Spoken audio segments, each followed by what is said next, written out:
never coup attempt. Dito po pumasok si Roy Logoles sa mga lugar na nagbabarilan, nagpuputukan, kaya ako'y binigyan ng Bayani Gold Medal Award.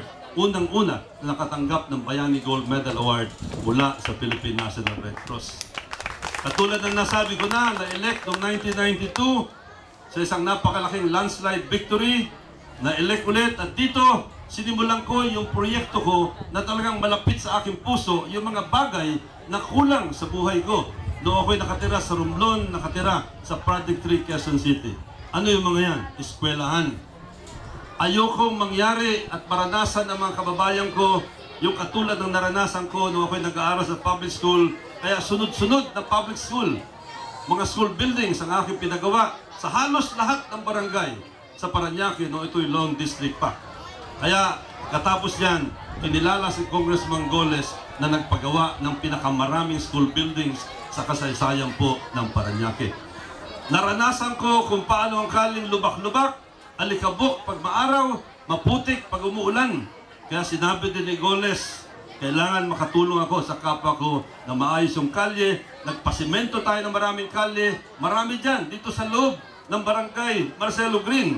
Yung Sampaguita Drive, halimbawa, Champaka, doon sa papunta sa landscape, Dama de Noche at marami pa ibang lugar, sapagkat ayokong maranasan din ng mga kababayan ko ang naranasan ko noong ako'y nakatira sa Project 3, Quezon City. Kaya kinilala si Goles na nagpagawa, nagpasimento ng pinakamaraming kalye rin sa kasaysayan ng Parañaque, serbisyo ko sa aking mga kababayan dito sa inyo sa Parañaque. Kaya makikita natin yung mga iba-ibang mga eskwelahan, mga school buildings na aking pinagawa.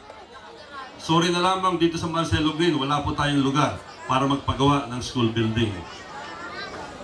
Kinilala din na landslide king dahil lang sa malalaking panalo ko noong 1995 at noong 1998. Pagkatapos niyan, noong aking 3-term limit, nagsilbi ako bilang National Security Advisor at dito napalaban si Roy Logoles sa tungkol sa security matters katulad ng Abu Sayyaf, yung pagbobomba sa maraming lugar, at iba pang mga security issues na humarap sa atin.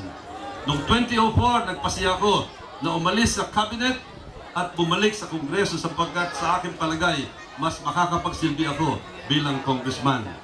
Kaya ako'y nahalal muli noong 2004 at na-re-elect noong 2007. Pinagpatuloy po ni Congressman Goles yung serbisyo ko. Pagpapagawa ng mas marami pang mga eskwelahan.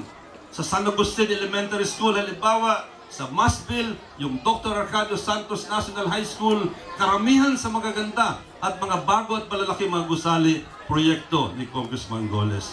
Pinagpatuloy ko rin yung pagpapaayos sa mga kali, kasama na yung service road. Pinalad si Congressman Goles na naging kaklase niya ang Secretary of Public Works, si June Ebdani, kaya madali kong lapitan para sabihin sa kanya, madaliin niyo ang pagpapaayos ng service road. Yung sukat po, yan ay minimaintain natin. Marami sa inyo dumadaan sa sukat. Nakikita nyo makinis na makinis ang sukat. Talaga may pagmamalaki natin sa buong Pilipinas ang sukat. Proyekto po ni Congressman Goles yan. At itong bandang huli, sapagkat isa sa mga naging malungkot kong karanasan, noong ako'y nasa Project 3, naglalaro kami sa mga basketball court, nakaawa-awa, napakainit.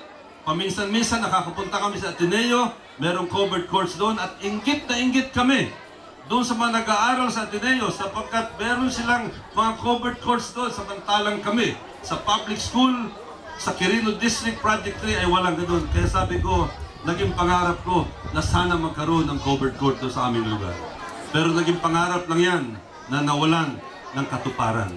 Kaya nung ako'y magkaroon ng pagkakataon, nakita ko na kailangan ng covered courts dito sa Parañaque, lalo na sa 2nd District, hindi lamang para sa sport, kundi para sa cultural, social, spiritual, mga community activities. Kaya sinimulan ko itong mga covered courts na ito na ngayon ay tinatawag na Coliseum.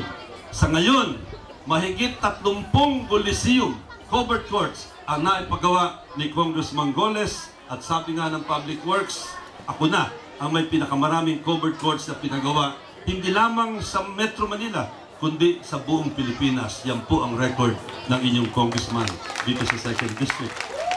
At ang isa pang innovation, yung pagbabago na aking in-introduce, nakita ko sa Disneyland Nakita ko sa Ayala Town Center yung magandang bubong dun. Ang tawag pala dyan, polycarbonate. Pinag-aralan ko yan. Sabi ko, gusto kong gawin yan sa Parañaque. Gusto ko maging moderno ang mga covered courts sa Parañaque. Pero nung kinausap ko ang Public Works, sabi sa akin, Congressman, medyo mahirap po ang balak ninyo yan sapagkat medyo mahal ang polycarbonate roofing material. Mahal ho yan. Mapapalaki ang inyong budget. Pero ang sagot ko sa Public Works, ayokong tipirin ang aking mga kababayan sa Parañaque. Gusto ko, first class na material ang gagamitin natin sa infrastrukturang ito dito sa Parañaque. Kaya, ayan, ang covered court, 3 sa mga covered courts na ito ay dito po sa Barangay Marcelo Green. Meron tayo sa Landscape, meron sa Armela, at meron sa Sampaguita Hills. Alay ni Congressman Goles sa Barangay Marcelo Green. Sana, magkausap na kami ni Eva, Kagawad Eva. Dito sana sa Manggahan, Kawayanan, matagal lang meron tayo pero hindi pa naayos yung lugar na pwedeng pagawan ng covered courts. Pero kung sakali sabihin ni Eva, kung sabihin ng barangay na pwede na magpagawa, ang Manggahan, Kawayanan, ang isa sa mga bibigyan ko ng priority kung sakali ako'y mabigyan ng muling pagkakataon na makapagsilbi pa sa inyo bilang congressman. Ayan, makikita nyo yung sa Sikom, yung sa Landscape at marami pang lugar dito sa paligid. Yan ang mga covered courts sa ibang lugar. Ngayon, hindi lamang po mga pagsisilbi dito sa Parañaque mismo ang trabaho ng congressman. Totoo, kailangan ng kalye, kailangan ng eskwelahan, kailangan ng covered court. Pero ang isang congressman, ang pangunahing pagsisilbi niya ay doon sa Kamara de Representante bilang inyong kinatawan. Kaya ang tawag sa congressman, representative, kinatawan, inyong boses sa Kamara de Representante. Nais ko pong sabihin sa inyo na mula pa noong 1992, matatapos na ang aking panglimang termino bilang congressman, ni minsan si Congressman Goles wala pong absent sa sesyon sa Kamara de Representante. 100% perfect attendance po si Roy Goles.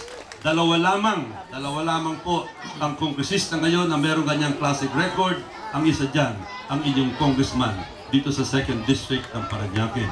Pero kahit na busy tayo doon, pinagpatuloy ko ang aking pakikipag-ugnayan sa aking mga kababayan. Kaya madalas yung makita na paikot-ikot, naglalakad ako dito, naglalakad sa Landscape, sa Sampaguita Hills, sa Ilang-Ilang, sa Aroma at marami pang lugar dito sa Marcelo Green at sa buong 2nd District ng Parañaque.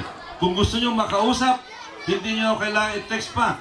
Puntahan nyo lang ako sa mga lugar na pinupuntahan ko. Kaya kung masasalubong nyo sa kalye, agad nyo sabihin sa inyo ang inyong pangangailangan at nakahandang magsilbi parate si Congressman Goles. Ano bang oras ng araw, umuulan, umaaraw, gabi o araw, yan po ang tatak ng serbisyo ni Congressman Goles. Inintroduce natin ang iba pang mga special services.